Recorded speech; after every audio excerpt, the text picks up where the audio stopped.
Jamie and I are going to work through what Jamie preached on Sunday. I wasn't there. I was actually at Richmond. So, Jamie, what did you preach on? And give us the short version. The short version, sure. Mark 1, 1 to 8, I preached on, largely thinking about Advent, what that means, the coming of the Lord Jesus Christ, and also as we move into Christmas, we're thinking about the birth of Jesus. So, helpfully just trying to remind people of what that looks like, and living our life expectantly, expecting the coming of the Lord Jesus Christ and what that means.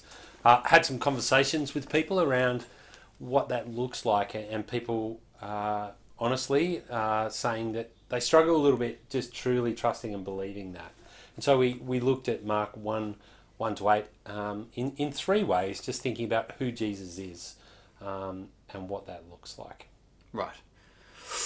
If there's one take-home point from your sermon and from Mark 1, 1 to 8, what is it?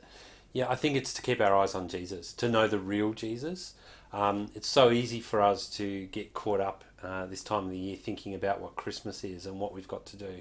But actually what I wanted to encourage people was to keep their eyes on the real Jesus, to know who he is, and to learn from the scriptures and reading the scriptures at this time, at Christmas, at Advent, so that we don't lose sight of our real treasure, that we don't lose sight of why Jesus really came and what he's coming back for in the future. Yep. Tell me your points about who the real Jesus is. Sure. So, from Mark's text, we looked at the King Jesus, the call from the wilderness, that this King was promised from long ago. This is not a new thing that's just started today. This is God's plan unfolding. And I think where we ultimately get to know the real Jesus is on the cross and what he did. So the third point was the cross. So we see this King who was promised long ago, who's come and will come again. And ultimately on the cross is where we see who the true, real Jesus is and why he came. What difference does this make? So what's the application from Sure. this passage? I think the application is that we need to prepare our hearts for the coming of the Lord Jesus Christ. And so, I likened that back to living as an expectant mum, knowing that your baby will come soon, but not knowing exactly when. And I think that's the same for us. We need to live expectantly, knowing that Jesus is coming back. And that should produce godliness in us, because as we think every day that Jesus might come tomorrow, we're constantly reminding each other of getting our hearts in order, repenting of sin in our lives and asking God to help us, asking God to help us become more godly, but also asking him to help us with the things we struggle with. So preparing our hearts and fully trusting that Jesus Christ is coming back for us. Yeah, cool. You said that one of the main issues you faced, because this is the second week in, I think, about a month that you preached on the return of Jesus, because we've finished 1 Thessalonians, which is all about Jesus returning, and you had that section. Yep. Why do Christians struggle with the idea of Jesus returning?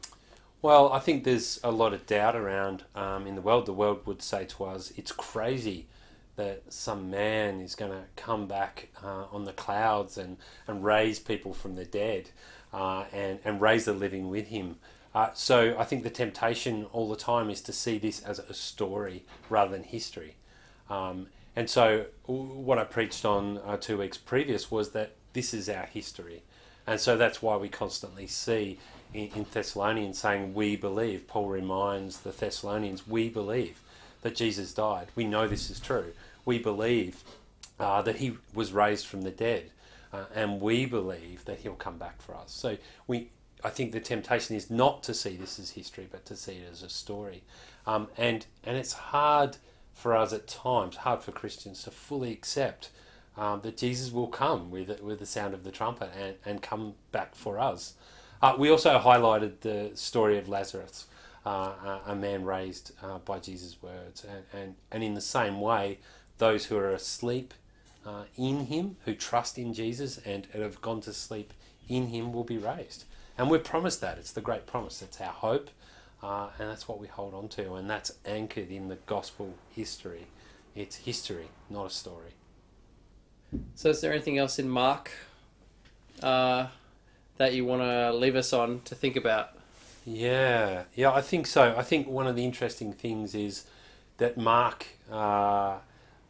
claims in verse 1, the beginning of the good news about Jesus the Messiah, the Son of God. And I think it's interesting that Jesus never really claims that himself. So throughout Mark's gospel, it slowly unfolds. But Mark thinks it's so important for us to know who the real Jesus is. He puts it right at the start. And I think Mark is just a man. He's just a person like us. But he's one who's been totally convinced of the story. And that's happened because God's revealed that to him. I think it's the same for us. I think when we doubt, when we have fears, when we have anxieties, we need to come to this truth in verse 1 right here of who Jesus is and ask God to help us, ask God to reveal who Jesus truly is by his word, through prayer and through trusting in what we've been told about our history as Christians. Yeah, cool.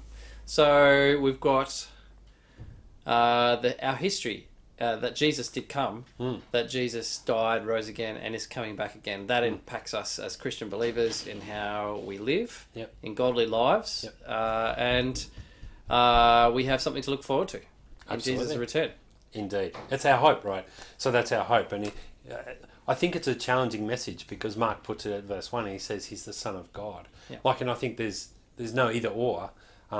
We trust that Jesus is God. We trust that Jesus is the Son of God, that he's the Messiah, he's the promised one, or we don't. Yep. And I think that's where we need to get our heart in line with our mind. We know that Jesus is God.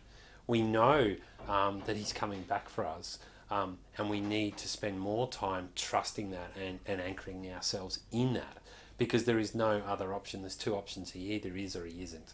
And we as Christians, we believe that he is God. Yeah. Thanks for getting us back kind of to the simplicity of the true Jesus. Yeah. And helping us prepare our hearts at this time of year. Yeah. Thanks, Joel.